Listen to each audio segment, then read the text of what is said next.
नमस्कार दोस्तों, स्वागत है आप सभी का एक बार फिर से आपके अपने YouTube channel study with R K ma'am पर। प्यारे दोस्तों, आज की इस वीडियो में हम जानेंगे बिहार स्पेशल एग्ज़ाम में जो फॉर्म फिल करते समय सारे अभ्यर्थियों से गलती हुई है, उस गलती का उन्हें क्या सज़ा मिलेगा। यानी क्या उन्हें इस वैकेंसी से बाहर कर दिया जाएगा या DV में उन्हें बाहर कर दिया जाएगा, क्या उनका रिज़ल्ट आएगा या नहीं आएगा।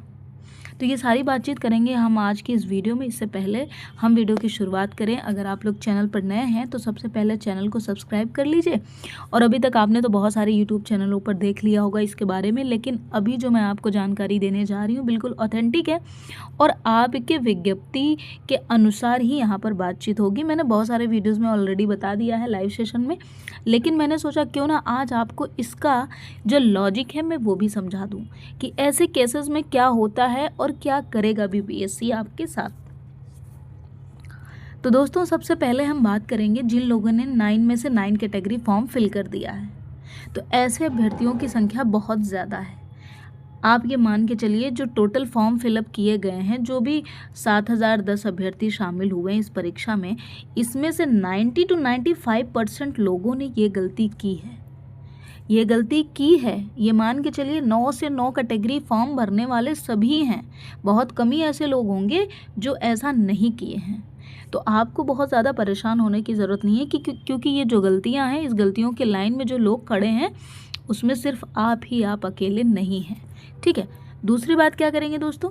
दूसरी बात हम ये करने वाले हैं कि अगर बाय चांस आप HI के कैंडिडेट थे और आपने प्रायोरिटी दे दिया है VI को या फिर ID को, तब क्या होगा, रिज़ल्ट तब कैसे जारी होगा। तो एक बात मैं आपको बता दूं, जब फॉर्म फिलअप करवाया गया था तो सारे डॉक्यूमेंट्स अपलोड करवाए थे BPSC ने। तो वो इतना मूर्ख नहीं है या फिर इतना आयोग ब्लाइंड नहीं है कि वो आपके डॉक्यूमेंट्स को नहीं चेक करेगा। तो सबसे पहले वो आपके डॉक्यूमेंट्स को देख रहा है, जान रहा है, सारा डेटा उसके पास मौजूद है। अब ऐसे में ये वैकेंसी पहली बार आई है और इतनी संख्या में आई है, तो ज़्यादातर बच्चे, जहाँ की 90% बच्चे ये मिस्टेक कर दिए हैं प्रायोरिटी वाला, तो वहीं पर उसको ये बात अच्छी तरीके से पता है, इसलिए उसने डेटा उपलब्ध करवाया है और डेटा उसके पास है। तो आपको आपकी रिज़ल्ट जो होगा, आपका रिज़ल्ट जो होगा आपकी कैटेगरी में ही जारी होगा, ये मैं आपको बता दूं। लेकिन एक बहुत बड़ा सवाल ये है कि अगर हमारा रिज़ल्ट हमारी कैटेगरी में, जो डिसेबिलिटी कैटेगरी है, अगर उसमें जारी कर देता है, तो हम अगर प्रायोरिटी HI को दिए हैं और हम VI से हैं, तब हमारा सिलेक्शन कैसे होगा, या हम ID से हैं तब हमें DV में तो बाहर कर देगा। देखिए, चांसेस तो हैं। BPSC ने जो मेंशन कर दिया विज्ञप्ति में, वो तो कह दिया है कि आप अपनी अभ्यर्थी जो आपका जो शिक्षण पात्रता परीक्षा है उसके साथ साथ आपके पास जो शैक्षिक योग्यता है उसके अनुकूल ही आपको सीट का आवंटन किया जाएगा। अगर आप गलती करते हैं तो उसके जिम्मेदार आप हैं। लेकिन ये मान के चलिए आयोग आपके साथ इतना बड़ा नाइंसाफ़ी नहीं करेगा, इतना बड़ा नाइंसाफ़ी आपके साथ बिल्कुल नहीं करेगा। वो आपके डेटा से आपके सही कैटेगरी का पता लगा लेगा, इसीलिए आपका रिज़ल्ट आपके ही कैटेगरी में जारी होने के 100% संभावना है और रिज़ल्ट ऐसे ही जारी होगा। रही बात सिलेक्शन की, DV में बाहर करने की, तो कुछ आपको मशक्क़त, परेशानियां झेलनी पड़ेंगी। लेकिन अगर कोई बच्चा कट ऑफ क्लियर करता है, अगर कोई बच्चा कट ऑफ क्लियर कर लेता है, तो इतना आसान नहीं होता है उसे वैकेंसी से बाहर करना। तो इसमें आपको कोर्ट में जाने की भी ज़रूरत नहीं है, कुछ ज़्यादा अपने आप को टेंशन देने की ज़रूरत नहीं है। मैं आपको सही बताऊं, आप 100 बार चाहे अपना विज्ञप्ति पढ़ लें। विज्ञप्ति का जो भाषा होता है वो इसलिए इस तरीके से क्रिटिकल बना दिया जाता है ताकि भर्ती जो है ज़्यादातर कोर्ट में ना पहुँचे। ठीक है, इसीलिए सरकार ऐसा करती है। मगर आपके साथ इतना बड़ा नाइंसाफ़ी नहीं होगा कि अगर आपने ये फॉर्म पहली बार भरा है और आपको कोई आइडिया नहीं था कि आपको किस कैटेगरी में फॉर्म भरना चाहिए और आपने किसको प्रायोरिटी दे दिया है, तो आपका रिज़ल्ट ही नहीं आएगा या फिर आप सीधे DV में बाहर कर दिए जाएंगे। कुछ नहीं होगा।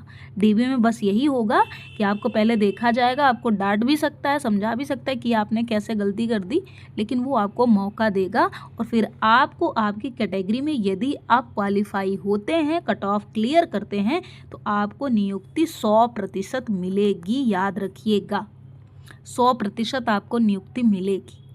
ये मैं दावे के साथ कह रही हूँ। आने वाले समय में 2 से 4 दिन में जब आपका रिजल्ट आ जाएगा तो आपको खुद ही पता चल जाएगा, क्योंकि इसीलिए आयोग ने सारा डॉक्यूमेंट्स आपसे उपलब्ध करवाया था।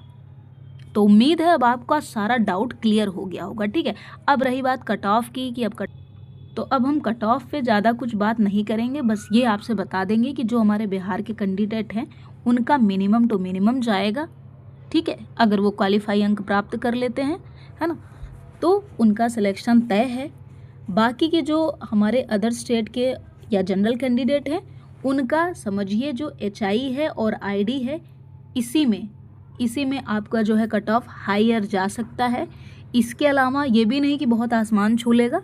आपकी देखिए नियुक्ति इस वैकेंसी में होने की ज़्यादा से ज़्यादा संभावनाएं हैं।